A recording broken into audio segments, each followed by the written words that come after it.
السلام علیکم، کیسے ہو بچوں؟ امید کرتی ہوں آپ سب خیر خیریت سے ہوگے۔ ویڈیو کو سٹارٹ کرنے سے پہلے ویڈیو کو لائک کرنا، شیئر کرنا، کمنٹ کرنا مت بھولیے گا اور میرے چینل کو ضرور سبسکرائب کیجیے گا۔ تو آئیے ویڈیو کو شروع کرتے ہیں۔ آج کا آپ کا پوائنٹ نمبر 1 ہے لرن دعا، یعنی دعا یاد کرنا۔ تو آج کی آپ کی دعا ہے ربّ ہمہما کما ربیانی صغیرا، اے میرے رب ان دونوں والدین پر رحم فرما جس طرح انہوں نے مجھے بچپن میں پالا تھا۔ English translation: My Lord, have mercy upon them as they brought me up when I was small. آمین سم آمین۔ تو بچوں، آپ کا پوائنٹ نمبر 1 تھا دعا کو یاد کرنا۔ اب آپ نے اس دعا کو یاد کرنا ہے اور اپنی زندگی میں اس دعا کو حصہ بنا لینا ہے۔ کوئی بھی دعا کرنے سے پہلے آپ نے اپنے والدین کے لیے ضرور دعا کرنی ہے۔ آج کا پوائنٹ نمبر 2 جو کہ بہت امپورٹنٹ ہے آپ کی لائف کے لیے۔ بچوں، آج کا پوائنٹ نمبر 2 یہ ہے کہ آپ کو اگر کسی بھی چیز کی نیڈ ہو، آپ کو ضرورت ہو کسی بھی چیز کی، آپ نے ڈائریکٹ اللہ تعالیٰ سے مانگنی ہے، کیونکہ دینے والی ذات تو اللہ تعالیٰ ہے، بندے تو وسیلہ بنتے ہیں، سورس بنتے ہیں۔ فار ایگزامپل، جیسے آپ کو چاہیے پینسل، ریزر، آپ اللہ تعالیٰ سے مانگیں، اللہ تعالیٰ گیو می پینسل اور ریزر۔ اللہ تعالیٰ اس بات کو، آپ کی دعا کو قبول فرمائیں گے، آپ کے پیرنٹس کے دماغ میں یہ بات ڈال دیں گے اور وہ آپ کو پینسل یا ریزر آپ کو لے کے دے دیں گے۔ اسی لیے کنکلوژن بات کا یہ ہے کہ آپ کو اب کسی بھی چیز کی ضرورت ہو، آپ نے ڈائریکٹ اللہ تعالیٰ سے کہنا ہے، بندوں کو نہیں کہنا۔ اللہ تعالیٰ کے آگے ہاتھ پھیلانے ہیں، دینے والی ذات اللہ تعالیٰ کی ہے۔ تو آئیے بچوں، اب اپنی سٹوری کو سٹارٹ کرتے ہیں۔ سٹوری کا part number 2۔ He then placed the stone in its correct position and all the tribes went home peacefully. Allah subhanahu wa ta'ala guided Muhammad sallallahu alaihi wasallam from a very young age.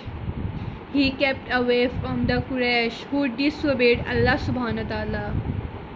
Muhammad sallallahu alaihi wasallam always loved to visit his favorite cave in the mountain called Hira.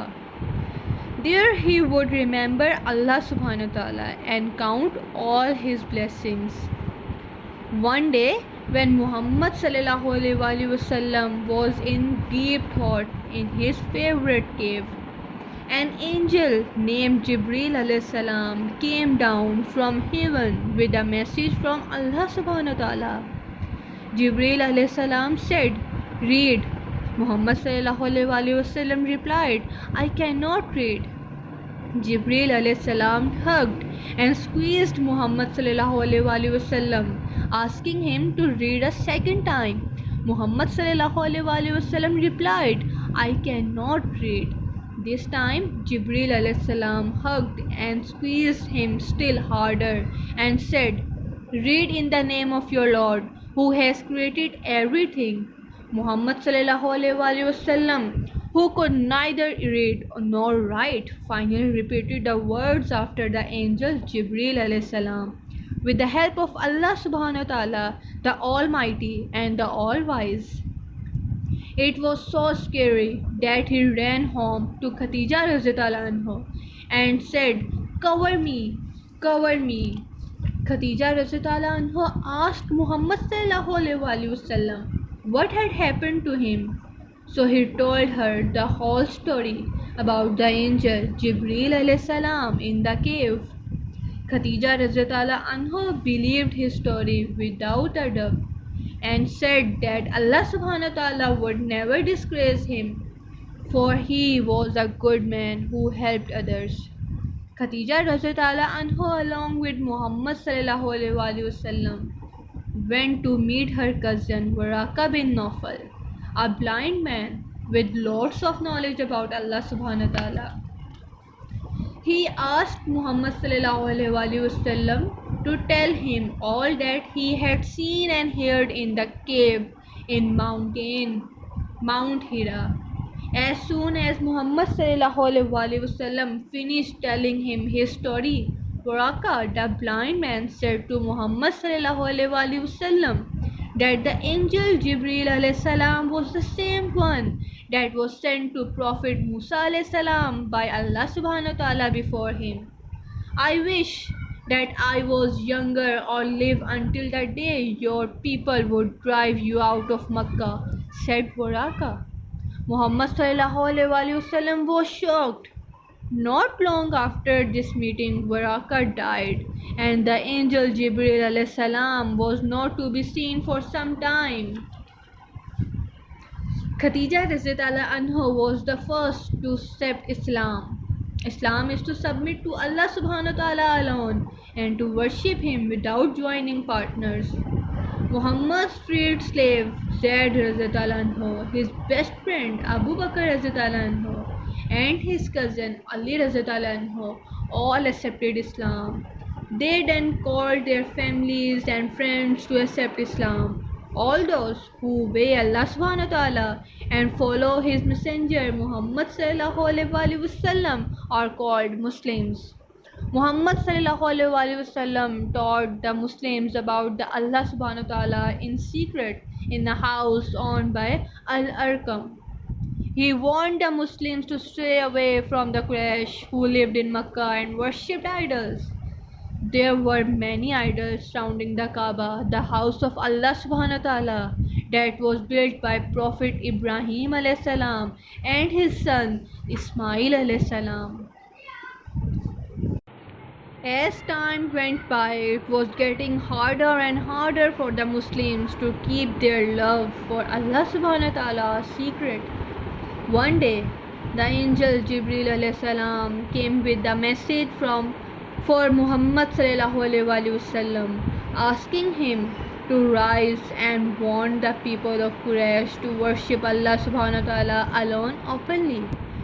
As dawn was breaking one morning, Muhammad sallallahu alaihi wasallam stood on a mountain called As-Safa. Then he called out loudly, "Ya Sabah!" All the people heard him and gathered around him at the foot of the mountain. Then he asked the people a question. If I said there were horsemen behind this mountain waiting to attack, would you believe me? They all replied, yes, for they knew without a doubt that Muhammad sallallahu alaihi wasallam was Al-Amin, the truthful.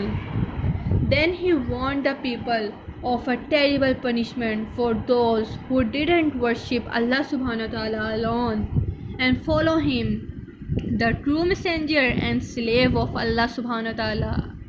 Abu Lahab, Muhammad's uncle, yelled in anger, "May you perish!"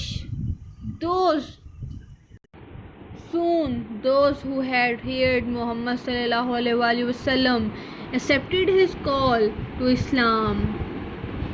Now the Quraysh leaders were angry with Muhammad sallallahu alaihi wasallam for calling their people away from the worship of idols. His uncle Abu Lahab and his wife were the worst troublemakers. They called Muhammad sallallahu alaihi wasallam a magician and a liar, even though they all knew him to be truthful. The invitation to worship Allah subhanahu wa ta'ala alone did not stop with the people around him. He even called the people who visited Makkah with the trade caravans. The poor, the orphans, and the slaves accepted Islam readily. Abu Bakr radhiyallahu anhu would often free the slaves by buying them from their masters who were harassing them. Bilal radhiyallahu anhu was one of those slaves whom he freed. When the Quraysh could not stop their people from following Muhammad sallallahu alaihi wasallam, they angrily went to meet his uncle Abu Talib. They said to him, "Abu Talib, your nephew Muhammad sallallahu alaihi wasallam is breaking up our families and stopping them from worshipping the gods of our forefathers." Abu Talib conveyed the message to Muhammad sallallahu alaihi wasallam. He replied, by Allah subhanahu wa ta'ala, if they put the sun in my right hand and the moon in my left hand, I will never give it up until Allah subhanahu wa ta'ala gives me victory or I perish in my attempt. Abu Talib loved his nephew and promised to support and protect him against the Quraysh. The Quraysh in turn continued to harass Muhammad sallallahu alaihi wasallam and the Muslims. They threw stones and put thorns on his path and called him all the bad names.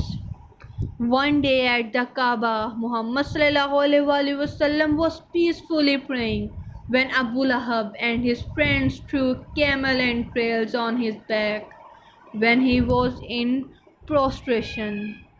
Fatima Razitala anha, his daughter, saw this and rushed to help him. On that day, Muhammad sallallahu alaihi wasallam raised his hands up and asked Allah subhanahu wa ta'ala to punish Abu Lahab and his friends. Stay tuned for part 3. Stay home, stay safe.